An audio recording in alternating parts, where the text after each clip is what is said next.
Hello, magandang hapon po. Nagpapakilala, Lola Baby from Belgium. Bibigyan ko po ng reading sa mga natitirang araw ang ating elements energy na Aquarius. Okay? General po ito. Kung mag-resonate, salamat po. Kung hindi po mag-resonate, huwag po ninyong imamine. Yan. Okay? So, ito po is April 23 to April 30. Yan. So, meron ditong tinatawag na uh, until death do us part. Yan na. So, it's about tinatawag obligation sa isa't isa. Ibig sabihin nito katapatan. Okay? Sa tinatawag na maaari ito'y marriage, maaring ito'y tinatawag trabaho. Yan na. It's about commitments, partnership, relationship, katapatan. So, meron ditong nag-reverse, sandali lang ha. Nag-reverse itong tinatawag na the Six of Pentacles. Yan ha. So, ang nakikita ko sa inyo dito is yung tinatawag na hindi kayo, you have no time for drama. Okay? It's like tinatawag na it's like malaki ang distansya. Okay? It's about distancing yourself. Okay? Ang nakikita ko dito, distancing yourself. Yan ha. Maaring sa family, maari din naman sa mga friends. Diba? Yan. It's about distancing yourself. Maaring para sa mga nakikita ko dito is sa bahay ang trabaho. Okay? Yan sa bahay. Yon. So, for some of you, ang nakikita ko dito is tinatawag na you are very, very concentrate, okay, sa tinatawag na pagpapayaman. Yan ha, okay. Ang nakikita ko sa inyo dito is yung tinatawag na most of the time, you are alone. Yan ha, okay.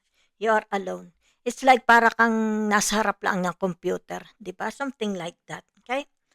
So, for some of you, it's like tinatawag na this person, meron ditong tinatawag na they are loveless. It's like they are loveless.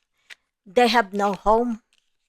They have no love. Okay? Yan, yun lang ang nakikita ko. It's like merong kulang sa buhay nila. Yan. So, ibig sabihin nito, yung tinatawag na magkakaroon, nagmamanifest na ha. Kung ano itong wala sa buhay nila, nagmamanifesting. Yan ha. Okay. Kung ito yung tinatawag pagpapayaman nila, nagmamanifesting. Kung ito yung tinatawag na commitments, love relationship, career, trabaho, partnership, nagmamanifesting po. Yan. So, for some of you, it's about your leadership. Yan na, it's about yung tinatawag na abundance. Yan. Manifesting po ang inyong tinatawag na abundance. So, for some of you, whatever is this, ang nakikita ko dito is yung tinatawag na mag-change ng kanyang workplace, mag-change ng landas. Okay? It's like tinatawag na hindi na siya babalik. Okay? Kung saan yung kanyang tinatawag na homeland. Yun lang po ang nakikita ko. So, ibig sabihin nito, maaring mag-change siya ng kanyang nationality, ng kanyang tinatawag na address. Yan. Ng trabaho.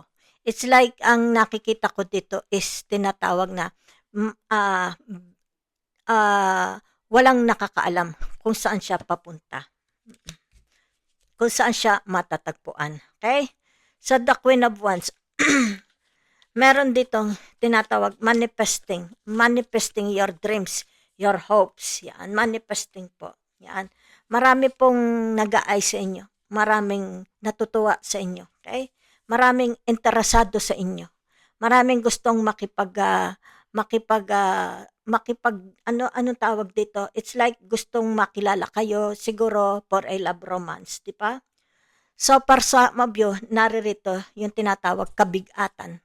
May mga nararanasan kayong kabigatan. Maaring kabigatan sa pera, kabigatan sa trabaho, kabigatan sa marriage, love romance, kabigatan sa mga tinatawag na may kinalaman ito sa ibang tao. Okay? So, nakikita, for some of you here, yung tinatawag na merong taong very, very defensive. Yan ha. Okay. Very, very defensive siya. Yan. So, meron dito manifesting. Kaya nakikita dito yung tinatawag the world. Yan ha. So, maaring kung ito, it's like tinatawag na mag-asawa. Maaring mag-asawa ito. Sila na sila. Ibig sabihin nito, forever sila na. Okay? Yan. Forever sila na. Kung sila man is yung tinatawag na malayo sa isa't isa, it's parang ganito, 'di ba? Ibig sabihin nito, magkakasama na sila. Magkakasama na sila this time. So, maring for some of you kung ano itong nararamdaman, it's like kalungkutan, 'di ba? Pangungulila, magkakasama na po. So, meron ditong tinatawag na ang kanya laang focus, okay? Nakikita ko dito is yung tinatawag pagpapayaman, acquiring land, acquiring houses, properties, assets. Yan, no? Dito po, ha?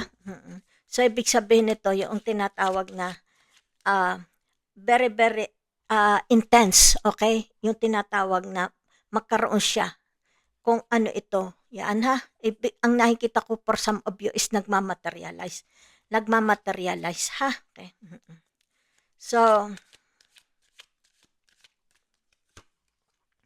for some of you, it's meron ditong tinatawag kaluwalhatian, malaking blessings, okay?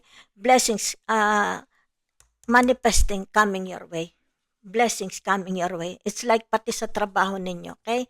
Ibig sabihin nito, promotion, upgraded, yan.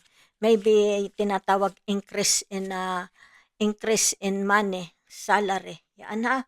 So, nakikita din dito, your tinatawag na marriage or love relationship is blessed. Yan ha. Very, very blessed. Okay? So, for some of you, nakikita dito na nakasentro ang Diyos sa inyong marriage. Okay? Maaring ang inyong kapartner o kaya pati kayo is very, very madasalin. Yan ha. Okay? So, for some of you, it's about tinatawag na contentment. Yan no. Contentment. For some of you, nakikita ko is nasa ibang bansa kayo. Okay? So, maring tinatawag na it's about contentment. Yan o. It's about success, achievements. Yan ha. Career man ito, love relationship, marriage, yan, partnership, yan ha. Okay. So, nakikita dito, for some of you, yung tinatawag nagmamaterialize na. Okay? Yung kanilang dreams and hopes, yan, nagmamaterialize na po. So, meron ditong tinatawag na wealth. Okay? Very, very intense. Yan ha. Manifesting wealth coming your way. Yan ha. Okay? Yan, kita ninyo po. Yan o. Yan ha. Ibig sabihin nito yung tinatawag manifesting. Yan o. Kita ninyo. Yan o. It's like tinatawag na it's about anong tawag dito? Completion. Meron ditong completion. Yan ha. So your marriage is very, very blessed, especially your career. Yan, manifesting.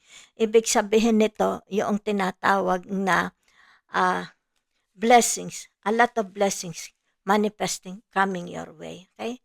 Love relationship, career, kung ano man po yan, ha? So, ibig sabihin nito, for some of you is very active sa pagtulong. Yan ha, pagtulong sa kapwa, humanitarian, mga kapatid, yan, maaring ito rin ang trabaho ninyo, di ba?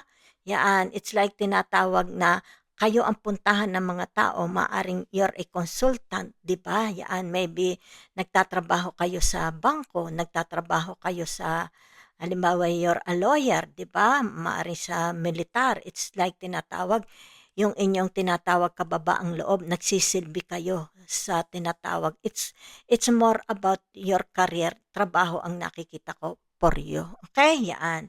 So, napakaganda po ha. Manifesting po, manifesting. Completion, graduation, and wealth.